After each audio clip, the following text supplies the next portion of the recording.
Am I the a-hole for telling my brother and sister-in-law they have to move out of my house? I, 41 female, had been with my husband, 42 male, for 25 years, married for 23 of those. We have 2 children who are 22 and 19. Our 22-year-old joined the Marines out of high school, and our 19-year-old will be moving out in the fall to start college. My brother and sister-in-law moved into my house in June after he lost his job.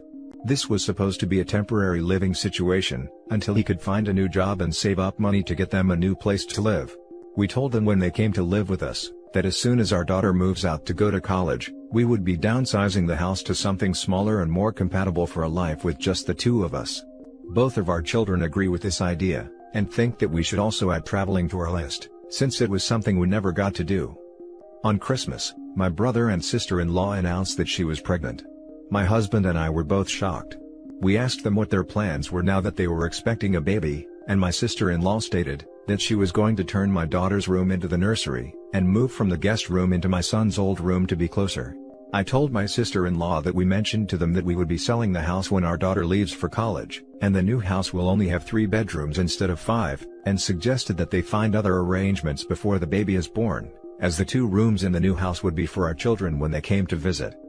My brother flipped out, and told me that I was being selfish, and asked how I could throw a pregnant woman out onto the streets.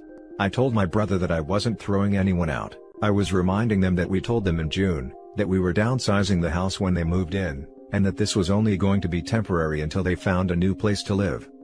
My sister-in-law is upset, because now she won't have any help with the baby and childcare. She thought since I worked from home, I would watch the baby during the day while she was at work. I told her that I would help on occasion, but that I am not permanent childcare. I told them both that we have raised our children, and do not intend to have any more, nor raise any more. My husband and I gave them 60 days to find a place to live, and we have even offered to put the deposit on an apartment that they can afford in order to help them out. My brother texted all of this to our family group chat, and now everyone is saying that I should keep the house for another year and let them stay, and told me I was wrong for causing so much stress for a pregnant woman. I explained that they knew when they moved in that we were selling the big house and moving into something smaller. My sister agrees with me. But my mom and older brother think we should stay put. Am I the a-hole for telling them they have to move out? Now for the top comments of this post. Yeah, not the a-hole. Tell all family who are mad at you that they can take them, and buy your brother some condoms, maybe that'll help. Enjoy your traveling when you can, safely. The sheer audacity of brother and sister-in-law, to decide to start a family when they are already living on the goodwill of others, and to assume that OP would provide childcare. Not the a-hole. They think because you let someone move into your house temporarily, that you should give that person free childcare, while you are supposed to be working? They think you should continue paying a larger mortgage for a year for this person? They are able-bodied adults. You are already offering to help them get started. That is beyond generous. They need to find their own place to live. I think it's so crazy that their act of extreme generosity, allowing her brother and sister-in-law to live with them for free for 7 months so far, is now somehow getting twisted into them being selfish because they aren't literally upending their entire lives to accommodate their unemployed relative's decision to start a family. They're being so kind and thoughtful, and it sucks that that isn't being recognized by their other family members, and is being taken advantage of by her brother and sister-in-law. Not the a-hole. They knew your plans. They made their own plans that directly conflict with your plans, assuming that you just abandon yours because baby. They don't get to complain. Well, they get to complain I guess, but you don't have to listen. Put them out of your space without remorse. Also, everyone who thinks you should let them stay, should perhaps take them in themselves if they feel so strongly about it. Now for the next story. Am I the a-hole for helping one of my sisters pay for college because she helped out with my kid, but not the other? I, 27 female, have 2 sisters, 21 female, and 17 female. My husband and I decided to quit our jobs and start our own business a couple years ago, and got pregnant around the same time. It was unplanned, but we ended up deciding to keep our little girl. We were really struggling to make ends meet, and a lot of our friends and family helped us out for the first year and a half. One of my sisters is child-free and is not a fan of kids, but my youngest sister was there for us a lot. Now our business is doing great. It's actually done even better during the pandemic, and we're doing well. My youngest sister is starting college this year, and we offered to cover her tuition and room and board, so she wouldn't have to stress about any loans. She's helped us out with our kid many times and never asked us to pay her for babysitting or anything, so we felt like this would be returning the favor. My other sister who is in college heard about us paying, and asked if we could help her out too since she currently has about $65,000 in student loans. We refused, because it just wasn't something we were interested in doing. Now my parents are saying it's unfair, and to at least consider paying off her student loans and having her pay us back, so she doesn't have to pay interest. Again, my husband and I weren't really interested in that option either, and feel like it isn't our responsibility. Are we the a-holes? Now for the comments. Not the a-hole. The youngest actually helped you and you're returning the favor. The other is just entitled and you don't owe her a dime. Don't even phrase it as returning a favor. Tell them you're paying back your sister the money you owe her with interest, for the childcare she provided. Obviously, between you and your sister it means a lot more, but maybe phrasing it as a transaction may get it through to the rest of the family that you are repaying a debt. Technically not the a-hole, but that's a huge disparity in treatment. I'm going to assume there's a bunch of other messed up family dynamics going on. I can't imagine being willing to give one sibling tens of thousands of dollars, and the other zero, based only on the help given for a year and a half. Especially when the timeline seems like one was a minor, probably with lots more free time, and the other was really just starting to strike out on their own. Couple years ago, so 2 or 3, so one was 19 or 18, the other was 15 or 14. Plus, not to be dismissive of OP's struggle/grind, but isn't it pretty well known that new businesses usually doesn't turn a profit for at least a couple years? Also, both husband and OP quit jobs, then had a baby. I'm glad it worked out, but OP and husband put themselves into a precarious position. They didn't just fall on hard times. Not the a-hole. What you're doing sounds perfectly reasonable. The older sister could have helped, she chose not to. Now you're choosing to help the younger. Choices have consequences, some good, some bad. But could she have helped? A 19 or 18-year-old presumably just starting uni/college, would not be in nearly as reasonable position to help as the younger, who would have still been in school, and I'm assuming still living with the parents. I think the parents' suggestion to pay the loan with the middle sister paying it back interest-free, is great compromise. If not, this will tear the dynamics between all the sisters apart. OP, you're the a-hole. The next story is titled, Am I the a-hole for not letting my son and his family live with me, until they got back on their feet? I will start by saying, that my son and I have never had particularly good relationship. It's always been strained. I had him quite young, in my teens, and life was just really hard. He never made things easier or tried to help out, and was just all around an awful and very misbehaved child. He got in with the wrong crowd despite my many warnings, and was a full-blown addict by 15, which is when I kicked him out. He will never let me live this down, and feels like I owe him for abandoning him, and will use this to try and manipulate me and make me feel bad. I do my best not to feel guilty, since I did what was best for him and for me. My parents never enabled me nor my bad decisions. They kicked me out when I was pregnant, and I was better off for it. He begged me to let him come home many times, and I just wasn't having it. I did the same with my parents and they never gave in. It made me sort my own life out, and not rely on others to bail him out/enable him. He needed the same tough love. He cleaned up his act in his early 20s, went back to school, and did everything he should have to begin with. He's got a wife and family now. Anyways, the business he managed has been shut down, and his wife has been struggling with her health, only working on and off. Personally, I think she could work. I've worked while sick and didn't complain. She has a very woe-is-me attitude, which I find exhausting.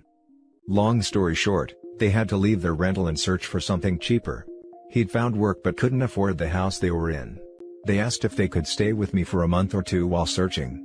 I said, absolutely not, considering his history. This outraged him and had a lot of choice words, and did his manipulation tactics of saying I abandoned him as a kid. The least I could do is help now. I did not give in. He ended staying with his father, which I found extremely hurtful. His father was not in his life until his late teens. He was not a good man and in fact, quite abusive. I begged him to stay away from his father, but he didn't listen, which had caused a lot of friction over the years. I'll be honest, I blew up on him. The disrespect and heartbreak I felt was immense. I can't explain what it feels like to have your grown son side with your abuser. His wife ended up emailing me, and saying son no longer wants to speak with me, and I'm no longer allowed around my grandkids because of my behavior. I think it's the epitome of insanity. All this craziness because I don't believe in enabling a problem. They are currently doing well and have another rental. They fix their problem like they should. I tried getting in contact over the last few days, and my son blew up again, telling me I'm an a-hole and a bunch of other terrible names, and to just go away and stay away. I'm furious to say the least, but curious to see how outsiders perceive the situation. Thoughts? Now for the top comments. You're the a-hole in so many ways. Let's count them. 1. You were an a-hole for kicking out a child who desperately needed help. I don't know where you're from, but in most places, it's illegal to kick out your child before they're a legal adult. He was in a crisis and needed support, and you abandoned him and cut him off completely. That's terrible parenting. 2. You're an a-hole for thinking his wife should be working despite her illness. Are you a doctor? Are you somehow under the impression that every sick person has the same illness, or experiences being sick in the same way? You are completely unqualified to make that judgment. 3. While I disagree with your choice, it is your right not to house your son and his family. You're a massive a-hole for yelling at him for going to his father instead. So what, he should have let his family be homeless instead? What did you want him to do? After years of mistreating him and abandoning him when he needed you, why do you think you have any right to dictate any of his relationships? Good for him for cutting you out of his life and the lives of his wife and children. I hope he sticks with it. You're the a-hole. You're the a-hole. I'm sorry you had a rough life and that your parents kicked you out, but that in no way excuses your behavior towards your son. You kicked him out during his time of need when he was a literal child, and even after all that, he was willing to give you another chance to be the parent you should have been from the beginning. Since you're clearly not willing to try, he made the very reasonable choice to get help from someone who, it sounds like, is an actual parent to him. You are not the victim here. Your son is, he's your victim. Remember that. I mean, you did abandon him. At 15. Just because your parents did it to you, doesn't mean it was right. You gave your son no choice. That's not tough love, that's neglect. What you did was abuse. And a lot of how you act/speak about this situation, if you told him all of this, is emotional abuse. You've taken the place as your son's abuser. Why would he show loyalty to a mom who abandoned him at 15? He reached out after getting clean and living a better life for one smidge of help, only for you to say nope. You haven't done anything to deserve that loyalty, I'm sorry to say. He probably is going to stay gone, and good for him. Hopefully you can grow and change and learn from this experience. The last story is titled, Am I the a-hole for not being nice to the people trying to force me to sell my home? A large company is trying to buy up all the houses in my area, to build a luxury resort with a golf field, pool, and other things. A few days ago, I got a knock on my door and someone came over, and she told me she was offering to buy my home, willing to give me 5% over market value. Their stupid market value is less than what I bought it for. I politely said, no, I'm sorry, but I am not at all interested in selling my house, have a good day. She kept trying to make me sell the house, and I told her have a good day. 3 days later, she came back with a new offer, now 7.5% over market value. I said the same thing, please go away, I am not interested. Next day, someone else called me, I just hung up on them. All of my neighbors have been getting the same thing, some are deciding to sell, but most are refusing. That same lady comes over as I was outside doing yard maintenance and says, hello, good news, we have a better offer for you, 12% over market value. That's great, isn't it? Surely we can work something out. I then asked, do you have kids? A pet? She then responded back and said, I have a son and 2 cats. Why? I then said, how much for your son? I'll give you $15,000 for him, and $2,000 for both your cats. She got confused and said, those aren't for sale. So I responded back, okay a-hole, neither is my house, I hope you understand. Now get off my property and never come back, you're not welcome here or anywhere in this neighborhood. She said, listen, I tried being nice to you, your house will be sold, and we will try other legal means to get your house. Me, did you not understand what I said? Get off my property, you ugly disgusting witch. Then she left. Now I am scared that this company is going to try to use eminent domain to force me to sell my house. Now for the top comments. Not the a-hole. I think it's time to speak with neighbors who don't wish to sell, then speak with a lawyer together. If this woman is threatening to take your home through eminent domain, then speaking to a legal expert is probably your best bet. This right here. The moment they started with the calls, she should have lawyered up. Not the a-hole. You're under no obligation to be polite to people who can't take no for an answer. But companies trying to take over property aren't known for being super nice themselves, so I'd ask an attorney for advice on how to protect yourself. Agreed. Other legal means could be a bluff, but better talk to someone in law to protect yourself just in case. Not the a-hole. I also don't see how eminent domain applies. Eminent domain applies to that which is built for public use. A luxury resort is a private business. You might want to get the neighbors that are staying to start a letter-writing campaign to Congress, the mayor, the judge that might oversee the eminent domain that may or may not happen. Nip it in the bud. If you show that you and others will fight tooth and nail from the start, they may see it as too costly a venture to move forward with. Also, maybe contact the media. Bad press won't be good for their resort. Sometimes in my country and others, they argue that a business will be public use and that it will create jobs, more tax revenue, and provide services for the community. I'm worried they might do this. And that's it for this video, guys. If you have thoughts to share, leave a comment below. Don't forget to hit like and subscribe if you like this content. I'll catch you in the next